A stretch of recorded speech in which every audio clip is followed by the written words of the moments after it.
میں اس رب کی بندی ہوں جس نے مجھ میں نہ جانے ایسا کیا دیکھا کہ مجھے اپنے محبوب بندوں میں بٹھانے کی ٹھان لی، جبکہ میں تو وہ تھی جو اپنی زندگی اپنی مرضی سے گزارنا چاہتی تھی۔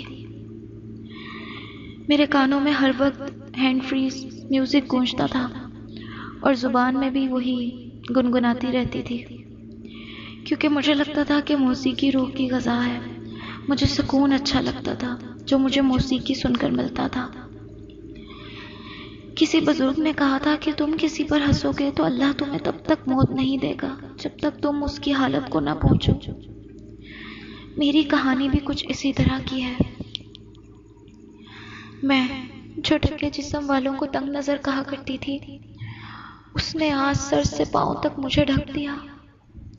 میں جو گھر سے بے پردہ ہو کر نکلتی تھی تاکہ اپنے ملک کو ترقی یافتہ بننے میں اپنا کردار ادا کر سکوں، میں جو قرآن پڑھنے والوں کا مذاق اڑایا کرتی تھی، آج قرآن کی آیات سینے سے لگائے پڑھتی ہوں۔ میں جو اللہ سبحانہ و تعالیٰ کی طرف بلانے والوں کو مولوانی کا خطاب دیا کرتی تھی، آج مولوانی کہلوانے میں فخر محسوس کرتی ہوں۔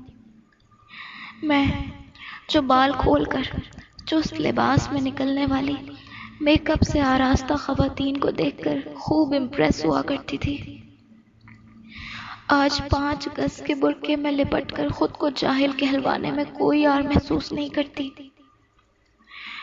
میں جسے نماز کا نام سن کر نیند آ جایا کرتی تھی، اب گھنٹوں جائے نماز پر کیسے گزار دیتی ہوں۔ یہ کوئی جادو یا چراغ کا جن نہیں ہے جس نے مجھے سرتا پاؤں بدل ڈالا، یہ کرم ہے اس ذات کا جو مجھے اس وقت بھی نہیں بھولا تھا جب میں اپنے دور جاہلیت میں تھی، اور جب واپس پلٹی تو وہ تب بھی وہیں موجود، میرے ایک قدم کے بدلے 10 قدم میری طرف بڑھانے کے لیے میرا منتظر تھا۔ اس سے ناشنا بن کر مجھے ٹھوکروں کے سوا کچھ نصیب نہ ہوا۔ ایک روز میری ایک دوست مجھے ایک جگہ لے گئی جہاں توبہ کرنے والوں کے متعلق بتایا جا رہا تھا،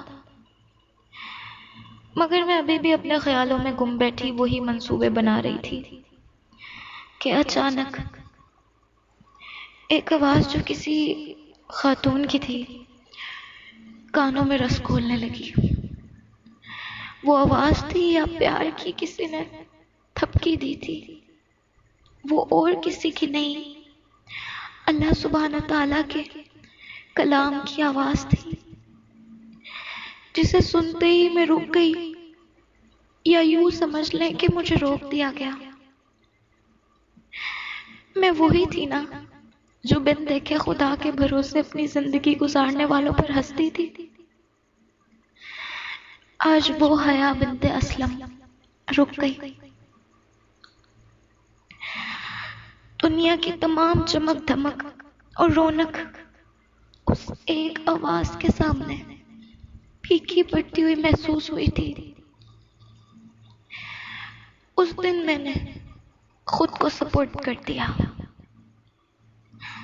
توبہ قبول کرنے والے کے سپورٹ کر دیا، اور بدلے میں مجھے کیا ملا؟ مجھے ملا اللہ، مجھے میرا مصور مل گیا، میرا ڈیزائنر مل گیا جس نے مجھے بنایا تھا۔ اور صرف یہی نہیں، آج جو آپ مجھے خوش اور بارونق دیکھتے ہیں یہ اسی کا صلہ ہے۔ آج جو میرے آس پاس آپ قابل رشک دوست دیکھتے ہیں یہ اسی کا صلہ ہے۔ آج جو آپ میرے پاس ماسٹرز، سی اے، قرآن کے چند کورسز، قرآن کا ترجمہ اور تفسیر مکمل دیکھتے ہیں یہ اسی کا صلہ ہے۔ آج جب عربی میں قرآن چلتا ہے تو مجھے ایسے سمجھ آتا ہے جیسے اردو سمجھ آتی ہے۔ آج جو مجھ ناچیز کی آواز آپ تک پہنچ رہی ہے یہ اسی کا صلہ ہے۔ آئیے اس سفر میں میرے ساتھی بن جائیے۔ یہ سفر کن سے کندن بننے کا ہے، آدمی سے انسان بننے کا ہے، عمر سے فاروق بننے کا ہے، سنگر سے جنید جمشید بننے کا ہے۔ یہ کرم کی داستان ہے جو مٹی کے اس پتلے پر ہو گیا، جس نے ایک دن پھر سے مٹی میں مل جانا ہے۔ الحمدللہ رب العالمین، والصلاة والسلام علی سید الانبیاء والمرسلین۔